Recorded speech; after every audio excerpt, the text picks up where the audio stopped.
Back to the technicals of the market. Jai Bala of Cash the Chaos joins us on the show. Hi Jai, good afternoon. How are you feeling about the markets? I think you were in the camp that were calling for higher levels. So revise, what's the outlook for the next 1 year or so? And where does support come in for the Nifty?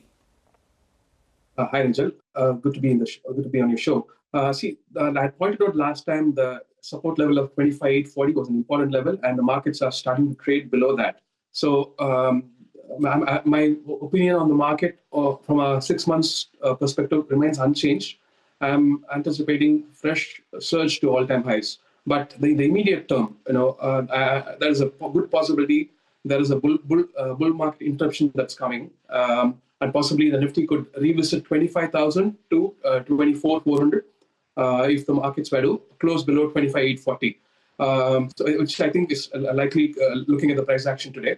But this won't be an easy shorting opportunity. So what you can do is lighten up on the profits that you've made since May of this year to November of this year, and wait for adding back those candidates that you've made profits on. And the markets making fresh record highs to 26,325 and not following through is like I say, an yellow flag for the market. And there's the probability the markets are likely to dip to something like 25,000 and then surge back to record highs is the most likely outcome. Okay, all right. So a dip and then a bounce back is what we're likely to see on the index. I think this is a change, Jai, right, from the last time. You've extended downsides because you were hoping that markets will bounce from where we are now. That's right, Prashant. No, I pointed out that if Nifty were to break 25,840, that's the bull-bear divide.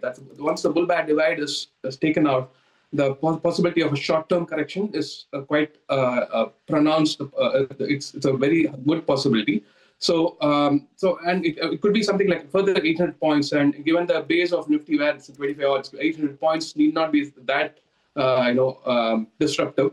Okay. But it can be a little bit of pain in the short term. So, but I think the markets are still in a bullish uptrend. But the fact that markets registered fresh all-time highs past 26,277, that's a signal that the medium-term trend is still up. But in Elliott wave parlance, we call this as a irregular B wave. So we need to see a sharp down back to the August lows or some back close to it, and then the markets are likely to surge to fresh record high. All right, a visit to 25,000 and then resume the uptake. That's what Jai is saying. Jai, we're going to come back to you. But by the way, in the last few days, there are two stocks actually that have soured sentiment. One is Keynes because of various queries from investors as well as customers that they're getting back to normalcy, which is good news both from a shareholder perspective as well as from a customer perspective. But since we're focusing on stocks, Jai, give us a couple of trading ideas, individual stocks. Yeah, one is on tire stock, LG Balakrishna, with a stop loss of 1750 and an objective of 2100. I just want to reiterate, since my anticipation is for the market to drop a bit sharply in the short term, you might want to allocate lower than your usual allocation because we are betting on a possible candidate swimming against the stream. And I have a short call on Bajaj Finance. Bajaj Finance with a stop loss of 1061 looks like it's likely to drop to 940. But once again, this is a very short-term call. The medium term looks positive for Bajaj Finance. So keep it real and keep it small. Keep it small. Okay, all right, Jai, take a break. Stay with us. We're coming back. Keep it with that. Jai is with us. Jai, something like the Keynes, how does one approach it?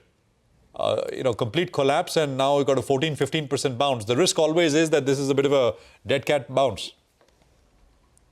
Yeah, that's more like it, Prashant. If you look at the medium-term charts, it's coming off from 7895, which was the all-time high it made, and today the intraday low was below the previous low of 2025.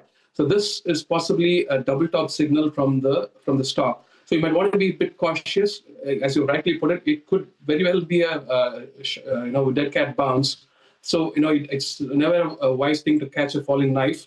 Let the momentum and dust settle down to the downside, and then we can look at it. So if the stock were to close below today's low, it will confirm a double top for the medium term. So the double tops are quite dangerous. So watch out for it.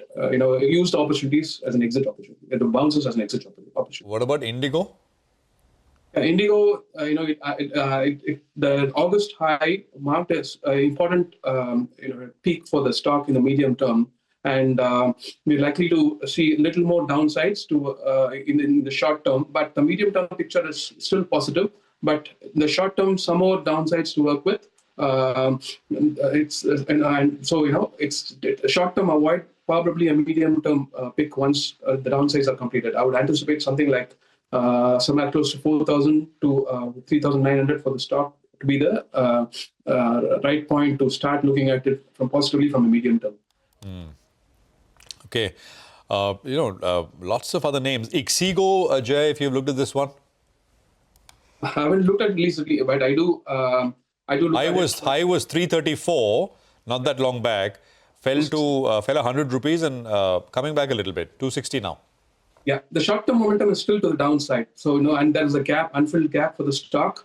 So I would anticipate probably a retest of the gap, what we call as a falling window, and then come back to lower lows. But yeah, the stock's medium-term picture is positive.